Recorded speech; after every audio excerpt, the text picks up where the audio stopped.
Why you're easier to manipulate than you think. Chomsky, what if I told you that many of the thoughts you believe are your own, aren't? That the opinions you hold, the choices you make, and even your sense of self might be carefully shaped, sometimes subtly, sometimes brutally, by forces you never questioned. You'd probably feel a mix of disbelief and discomfort. That's exactly where Noam Chomsky wants us to start. Because Chomsky, one of the most influential intellectuals of our time, didn't just study language, he exposed how language, media, and authority are used as tools of mental control. And here's the shocking part: we're all under the influence all the time, and we rarely even notice. From the moment we're born, narratives are being constructed for us. We're told who to trust, what to fear, what success looks like, who the bad guys are, what matters and what doesn't. These aren't just ideas floating in the air, they're systems, manufactured systems. Chomsky, in his groundbreaking work Manufacturing Consent, argued that mass media isn't just about delivering information, it's about filtering reality. And the filter. It's designed to serve power, political power, corporate power, institutional power. The media doesn't tell you what to think, they tell you what to think about. But that's a subtle but seismic difference. Click subscribe to this channel to get more topics you love. And here's where it gets even more disturbing. You and I, we think we're immune. We think, I'm smart. I see through the lies. I do my research. But Chomsky shows us that the most effective propaganda isn't the obvious kind. It's the kind that feels normal. It's the worldview that seems so natural, you don't even recognize it is a worldview. It's the assumptions baked into the language we use, into the headlines we read, into the values we inherit without question. That's why you're easier to manipulate than you think. Because the manipulation doesn't feel like manipulation, it feels like truth. Let me give you an example. When a news outlet reports on a foreign conflict, what words do they use? Are people killed or neutralized? Are they freedom fighters or terrorists? Is it a military operation or an invasion? Every word carries a frame that tells you how to feel, who to root for, who to fear. And once that frame is accepted, your thoughts follow. You think you're analyzing data, but you're really reacting to a story that was already written for you. And it's not just the media. It's schools. It's advertising. It's politics. It's even entertainment. Chomsky once said, the smart way to keep people passive and obedient is to strictly limit the spectrum of acceptable opinion, but allow very lively debate within that spectrum. Think about that. Imagine a massive cage, but inside the cage, you can run, jump, shout, argue. You feel free. But you never notice the bars. That's how control works in modern society, not through brute force, but through invisible boundaries. Now ask yourself, what beliefs do you hold that you've never questioned?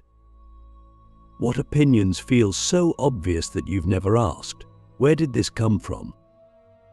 What if some of your strongest convictions were planted there strategically, systematically, to keep you in place? This isn't about becoming paranoid. It's about becoming aware. Because once you see the machine, you can start to step outside of it. Once you realize that your mind is the battlefield, you stop handing over your weapons. That's what Chomsky was trying to tell us, not just that manipulation exists, but that it thrives in the absence of awareness. And awareness, real awareness, is a radical act. But here's the hard truth. We don't want to believe we're manipulated. It threatens our sense of autonomy. It makes us feel weak. But humility is the beginning of wisdom. When we admit that we're vulnerable to influence, we become stronger, not weaker. We start to ask better questions. We start to seek truth, not just confirmation. We start to notice the frames. And once you can see the frame, you're no longer trapped inside it. Let me ask you something. What's the last opinion you changed your mind about? And why? Was it because you suddenly saw a new perspective, or because you finally saw the old one wasn't yours to begin with? Because this is what's at stake. If we don't claim ownership over our minds, someone else will. And they won't do it for our benefit. Chomsky doesn't ask us to reject everything we've learned, he asks us to question it. To interrogate the source, the motive, the structure behind the message. And when we do, we begin to realize that freedom isn't just about political rights or economic opportunity. Real freedom begins in the mind. And that brings us to the next level of this journey. The architecture of consent, how systems shape what you think is real. We like to think that reality is something we all share, a common ground of facts and experiences. But what if that reality is more like a stage play, complete with scripts, lighting, and carefully selected scenes? What if the version of the world you believe in is not the full picture, but a curated slice designed to serve a function? That's the core of Noam Chomsky's most startling insight. The systems you live in, economic, political, educational, and media, don't just reflect reality, they construct it. They decide which parts of the truth get highlighted, which get buried, and which never make it into the frame at all. This isn't a conspiracy theory, it's a structural analysis. Chomsky never claimed that a shadowy group of elites meets in a smoke-filled room to plot your mental programming. He said the system doesn't need a puppet master. It operates organically through incentives, pressures, and filters that shape behavior at every level. Journalists don't need to be told what line to take. They absorb the boundaries of acceptable discourse through years of subtle cues. What stories get published, what gets cut, what gets rewarded. Professors learn which topics will get them tenure and which will get them labeled radical. Politicians quickly discover which policies attract funding and which will tank their career. And the system policies itself. And that's what makes it so powerful. This is the architecture of consent. It's not built with bricks and mortar.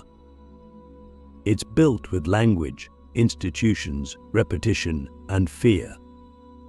And the scariest part, it works best when you don't even notice it. When you believe the stories you're told because they're everywhere on your timeline, on the evening news, in your textbooks, in your favorite movie. When every channel you turn to is echoing the same narrative, not because they're copying each other, but because they're all drawing from the same cultural assumptions, the same corporate sponsors, the same political interests. You don't get propaganda by force, you get it by saturation. Let's make this more personal. Think about how you form your opinions. Not just on politics, but on everything, on what success means, what beauty looks like, what kind of life is worth living. Where did those ideas come from? Did you choose them? Or did they gradually wrap themselves around your worldview like vines around a tree? Chomsky's point isn't that you're stupid or gullible. It's that you're human, and humans are social creatures.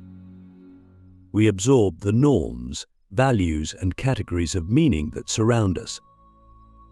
It's how we survive.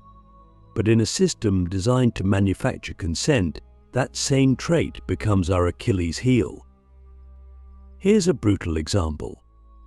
During times of war, governments don't just fight battles overseas, they fight for control of the narrative at home. Reports are filtered, images are censored, Language is weaponized. The collateral damage instead of civilian deaths. Preemptive strike instead of invasion. By changing the words, they change your emotional response. And if they can shape your emotions, they can shape your beliefs and your behavior. You're more likely to support an action if it sounds clean, surgical, justified. That's not an accident. That's architecture. And it doesn't just happen in times of war. It happens every day in boardrooms, in classrooms, in algorithms. Now ask yourself how much of what you believe is built on unexamined language. When you hear words like freedom, security, progress, what do they actually mean? Whose definition are you using, and who benefits from that definition? These aren't academic questions, they're survival questions. Because if you don't know who's writing your script, you can't know who you truly are. Chomsky's brilliance lies in showing us that propaganda in democratic societies is more dangerous than in dictatorships. In a dictatorship, you know you're being lied to. But in a democracy, the illusion of choice makes the manipulation invisible. You think you're choosing between A and B, but you never realize the real option C, D, E, or Z was never on the table. That's how deep the architecture goes. It doesn't just control what you think, it controls what you think is possible. So what do we do with this knowledge? That's the hard part. Awareness doesn't equal immunity, but it does give us a fighting chance. Once you recognize the architecture, you can start to question it. You can look for the missing pieces. You can seek out voices that were silenced, stories that were ignored, truths that were inconvenient. You can begin to rebuild your worldview not from the materials handed to you, but from your own investigation, your own lived experience, your own moral compass. And this leads to the most radical act of all, reclaiming your mind. Stepping outside the frame long enough to ask, is this really mine? That question alone can begin to dismantle the scaffolding. Because once you start thinking about how you think, you're no longer just a product of the system. You're a participant in your own liberation. The illusion of choice, how freedom becomes a cage you don't see. We're taught from an early age that freedom is sacred. That to live in a free society is to live with agency, with autonomy, with the power to choose your own path. We're bombarded with the language of liberty, freedom of speech, freedom of the press, freedom to choose. But what if this freedom is largely cosmetic? What if the choices we're offered are nothing more than carefully curated illusions designed to keep us satisfied while preventing us from ever touching real power? That's not just a provocative idea, it's the chilling heart of Chomsky's philosophy. And once you see it, you can't unsee it. Think of the last major political election. You had two main candidates, two parties, two visions, so it seemed. You picked one. You voted. You felt empowered. But did anything truly fundamental change? Did the economic structure shift? Did the war machine stop? Did the corporate lobbying networks dissolve? Or did the system continue, slightly adjusted in tone but identical in structure? That's the illusion of choice. It's not about denying you options, it's about limiting the scope of those options so thoroughly that no matter what you pick, the system wins. That's what Chomsky meant when he said the media and political class define the acceptable spectrum of debate. They let you argue fiercely within strict boundaries, but they never let you question the foundation itself. And it goes deeper than politics. It permeates our consumer lives, our careers, even our relationships. You're given 1,000 brands to choose from, a million streaming shows to watch, endless apps to scroll, but none of it leads you to question why your attention is being harvested in the first place.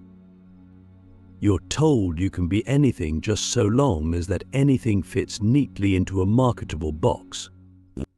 You can be a lawyer, a tech entrepreneur, a YouTuber, a lifestyle influencer. But try stepping entirely outside that economic language, try building a life that isn't optimized for monetization, and suddenly you'll feel the cage. The invisible one. The one made of expectations, metrics, and social validation. This isn't to say we have no freedom at all, for of course we do. But the kind of freedom we're given is the kind that keeps the machine running. It's freedom within a predefined system, not freedom from the system. And that distinction is crucial. Because if you mistake the former for the latter, you'll live your entire life believing you're in control, while unknowingly following a script written by someone else. Here's the paradox: the more choices we're given, the less we question the structure that offers them. It's like being in a shopping mall with 100 stores. You feel free to choose anything, but you don't realize you're still inside the mall. The walls are there. The architecture is fixed. The illusion of choice functions as a sedative. It pacifies us. It convinces us that we're engaged, that we're active participants. But in truth, we're just moving pieces in a larger game, reacting to stimuli that were designed to predict and exploit our behavior. Ask yourself, when was the last time you made a decision that wasn't based on fear or desire? Not a reaction, not a reflex, but a real decision born from silence, from reflection, from inner truth. Can you even remember? Because most of what we call freedom is a loop. We see, we crave, we consume. We fear, we obey, we conform, all under the banner of choice. Chomsky doesn't offer easy answers. He doesn't tell us how to break free. He tells us how the cage is built. And that's the beginning. Because once you see the bars, you can start to push against them. Real freedom isn't about having more options. It's about breaking the system that limits them. It's about reclaiming your ability to think, to feel, to act not as a consumer, not as a demographic, not as a political pawn, but as a human being. So the next time you're offered a choice, stop. Ask, who built this menu? Why these options? What's being kept off the table entirely? And above all, what would choosing nothing look like? Reclaiming the mind, how to think when everything around you is designed to think for you. There is a quiet war happening every second of your life, a war not over land or money, but over your attention, your beliefs, your identity. And most of us don't even know we're in it. Because the battlefield isn't somewhere out there. It's your mind. Chomsky warned us that the most powerful systems don't need to imprison your body if they can colonize your thoughts. They don't have to silence you if they can program what you say. They don't need to chain you down if you never realize you're being pulled by strings. So, how do we reclaim the mind in a world that constantly tries to think for us? It starts with a brutal kind of honesty, that you have to admit how much of your mental life isn't really yours. You have to confront the fact that your goals, your fears, your dreams, even your moral compass have been shaped by forces you didn't choose. That's not a failure. That's being human in a system designed to do exactly that. But if you don't become conscious of it, you'll live your whole life on a pre-written script, believing it's your autobiography. Reclaiming the mind isn't about rejecting every idea you've ever absorbed. It's about questioning the source. Who benefits from this belief? Where did I first hear it? Why do I feel resistance to letting it go? These questions are not soft.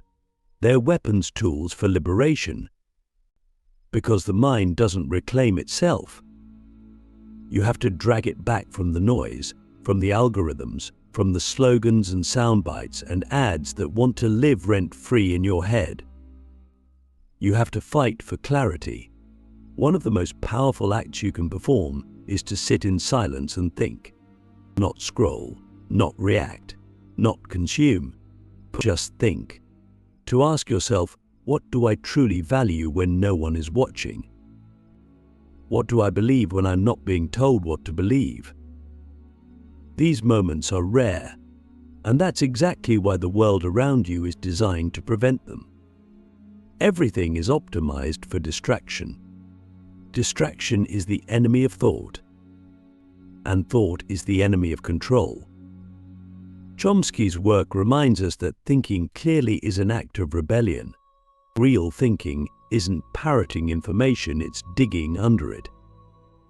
It's being skeptical not just of others' claims, but of your own certainties. It's admitting that you can be wrong, that you can be fooled, that you are like everyone else vulnerable to manipulation. But that vulnerability doesn't make you weak. It makes you watchful, and that watchfulness is the beginning of freedom. So what does this look like in real life?